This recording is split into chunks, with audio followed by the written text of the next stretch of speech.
talk us through why you've decided to take this on. Thank you, firstly. It's just the potential, I think, that Perth Glory has. We're all very well aware of the history in the old NSL days of Perth Glory. They want to get back to those great heights. The club has a vision for where they see the club in the short term and in the long term. And I'm delighted to be a part of it and have an opportunity to create some more history for a club that is rich in potential, great supporters, passionate, great young talent playing in Perth, and I look forward to seeing it all and working with all the players. You're back in the A-League, you're back in Australia now. How does that all sit with you? Yes, it's very well. I came back. I've been off for a while now, since late December.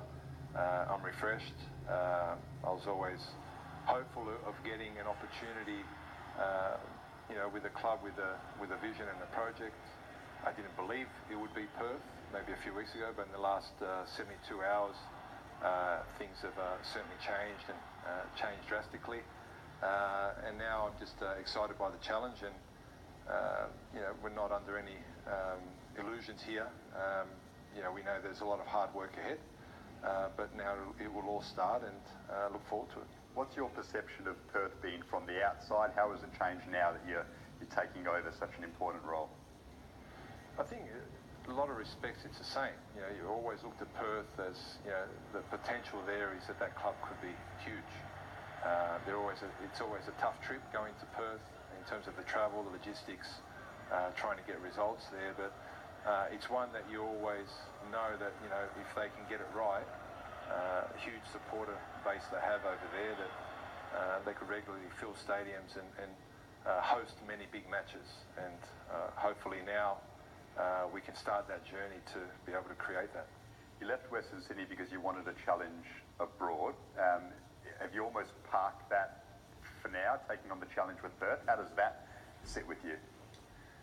Yeah, that was a challenge I don't regret that I took. I regret how it ended, but that's part of the journey and part of the learning experience. Of course, there were the other opportunities, but I think I've learned from that one that getting the right project from the club is key, and I was very conscious of not maybe taking an opportunity that I've had in the last couple of months that were short term and very risky in terms of knowing what you're walking into. So that's a lot. I've learned a lot from the Cutter Book experience, and in many respects I know I'm better for the experience as well, and I believe I'm a better coach for it, and I look forward to putting that into place at Perth Glory.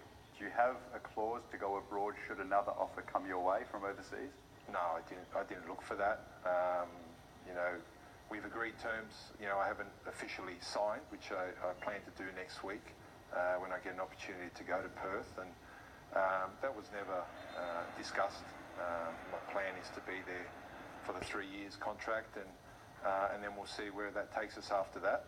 But I'm just looking forward to getting started.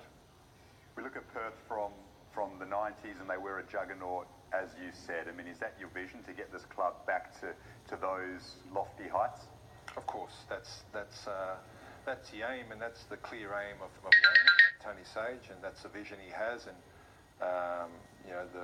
the people behind the scenes. That's what they want to achieve, and that's the most exciting part for me, to know that the ownership wants that, and now they're willing to make a change to try and achieve that. We know that things don't just happen overnight, but this is the first step, and hopefully many steps towards a successful period for Perth Glory Football Club. The Glory have probably acknowledged themselves have had maybe some cultural issues in terms of discipline and the way they conduct themselves in that regard. You're obviously very well regarded in terms of controlling that element of a football team. Is that one of your focuses? Is that something you've acknowledged yourself you need to focus on straight away? I don't think I haven't pinpointed yet what the priority is in terms of the concerns or things that need to be improved. I think at the moment I still haven't got there. I need to get over there and have a look around. see the facilities, meet the staff that's there, the players that are already signed, the potential signings. So there's a lot of work to do, and amongst all that, of course, we'll come up with a plan that will certainly improve things on and off the park, and hopefully together that will make the difference. What's it going to be like for you coaching against the Wanderers for the first time? It will be, yes, interesting. I haven't thought about that yet, but I'm sure maybe when the draw comes out, it'll be a little bit different. And look, at the moment, I think it seems also exciting to be coming and sitting on the other side, but maybe that's something I can answer when it gets closer to it. It must feel weird though, because you've pretty much established the Wanderers in so many ways, and you've been a part of the club. Okay, you weren't there for this season, but you were abroad. It must feel a bit odd thinking about being with another team in the A-League. I don't know about odd. I think we're past that stage. I think the club is as well, the Wanderers, and so am I. It'll always hold a special place in my heart. That can't change, and I won't deny that. So, of course, I'll always wish Wanderers the best, and the only time I won't is when we play against them, and hopefully, both teams will be very successful. The future is now with Perth, and I guess the challenge and the goal must be lifting trophies, Tony, with Perth. Of course, that's the ultimate goal. That's something that the club hasn't managed to do. You need to be challenging first and foremost to have a chance to do that, and that's the first step. And if we put ourselves in a position where we can win trophies, there's a good chance, I believe, that we can bring some very happy times to football in WA. Tony, congratulations and all the best in the West. Thank you very much. All right, let's get a little bit of reaction to that interview and the appointment. Daniel Garb is on the line. Garby, great to speak to you. Obviously, fascinating chat with Tony Popovic. Obviously, the Glory said goodbye to Kenny Lowe. How big is this signing for them? Yeah, Glenn, hello to you. It's massive, isn't it? I mean, this is the exact person that football club needs. I mean, when they looked at what kind of manager they required after Kenny, it was someone who was a disciplinarian who could, shake that playing group up. They're talented. They've done okay over the last few years, but with the cultural shift and some proper discipline, they can probably go to another level.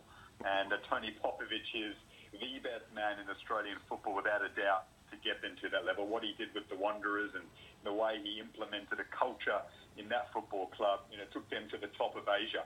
And it's a massive coup for the Glory to get him. I don't think when they set out to get Tony Popovic, they were super confident of landing him. As Tony Popovic said there, he didn't think he'd land up at the Perth Glory. But obviously they told him all the right things. Obviously it warmed to him, the offer, as time went on. And to get him is just a huge boost for the club. And it's great for the A-League that he's back, isn't it? Yeah, it certainly is. Garby, you obviously said that culture is a huge part of what Tony Popovic brings, and certainly it's a club that's underachieved over the last couple of years. What kind of changes do you think Tony Popovic will bring to the Glory? I think he'll just change them off the field in terms of the way they prepare, some of the things they do during the week. I mean, some of the stories from the Wanderers are legendary in terms of the way that he monitored their diet. And I'm sure the Glory did all of those things, but Tony Popovic will take it to a new level. And players at the Wanderers have said that starting it is difficult, and at first it was tough to get used to. A lot of the players then said they became addicted to it. They became addicted to a regime almost that was just so conducive to success. And it had such a big impact on them as footballers. And they swear by it, the players who were there for a long time at Western Sydney. And I think in time, the Perth Glory players will relish that. And that's exactly what that club needs. And crucially, I think the people around the football club, the fans most importantly, will relish it as well, because they've been starved of success. They know about it from the 90s. It's an enormous football community. And if Tony Popovic can do with Perth what he did with Western Sydney and get them competing for trophies yet again and winning the odd trophy yet again, I tell you what, that place will go to a whole new level as a football community, and we could well have a juggernaut in the A-League out of Western Australia. You do certainly hear some fascinating stories about his time at the Western Sydney Wanderers and the way that he had that club eating out of the palm of his hand. You spent a fair bit of time with him today. Does he seem enthused about the challenge? He really does, I must say. He does seem enthused about it. He said that he didn't want to go back to Western Sydney. He didn't entertain those offers. Sydney FC was never really an option because of his time with Western Sydney. Of course, he didn't want to go back to the club where he played and was an assistant coach. Obviously, looking abroad, it had to be the right kind of offer, and he was looking at those things. But you could tell that the prospect of taking Perth to another level, basically reigniting what they had in the 90s and early 2000s in the NSL, is something he's really excited by. He's Western Sydney through and through, and I think that's going to be something that will be really exciting next season, Glenn, when the Wanderers take on the Glory. If I'm the FFA, I'm lining that up for round one, I reckon, because it'll be an absolute blockbuster to start the campaign. He's so synonymous with that football club, but I think, he will almost be a different kind of manager in a sense. It's the same principles, but almost a bit more relaxed, being out of that Western Sydney environment, and he seemed to be enthused by the prospect of that today. He seemed to be really energised about the challenge of taking Perth to the levels that a lot of people think they can get to. So, yeah, he seems really fired up for it, and everyone in Perth should be pretty pumped about that. Yeah, Garby, it sounds like plenty of Glory fans and West Australians are very excited. It sounds like you are definitely among them, Garby, that's for sure. Good to see the Glory with a very, very good appointment. All the best to them for next season. Thanks, mate. Let's move on to some AFL now, staying in the West.